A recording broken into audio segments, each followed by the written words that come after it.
বন্ধুরা, এটি হাওড়া শিবপুরের অন্তর্গত ওলাবিবিতলার ওলাবিবি ঠাকুরের মন্দির। এই ওলা ওঠা বা কলেরা রোগের অধিষ্ঠাত্রী দেবী হলেন এই ওলাবিবি। ওলা অর্থাৎ দাস্ত অর্থাৎ উদরাময় বা তরল মলত্যাগ, আর ওঠা অর্থে বমি। তাই ওলা ওঠা বা কলেরা মহামারী থেকে বাঁচতে মানুষ এনার পুজো দিতেন। ডাবের জলে স্নান করিয়ে তাকে তুষ্ট রাখা হয়। ইনি মহামারী প্রতিরোধক দেবী এবং ইনি রুষ্ট হলে গ্রামের পর গ্রাম উজাড় হয়ে যায়।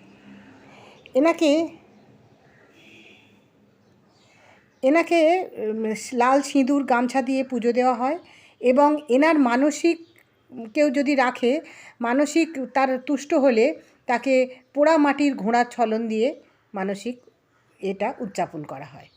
এখানে সিঁদুর মাখিয়ে দেবীকে পুজো করা হয়, গামছা দিয়ে ঢাকা হয়।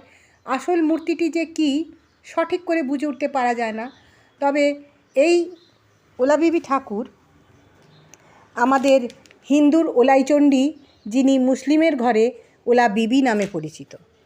এই ওলাবিবি ঠাকুরের পুজো, এটা বহু পুরনো মন্দির আমাদের এই শিবপুর অঞ্চলে।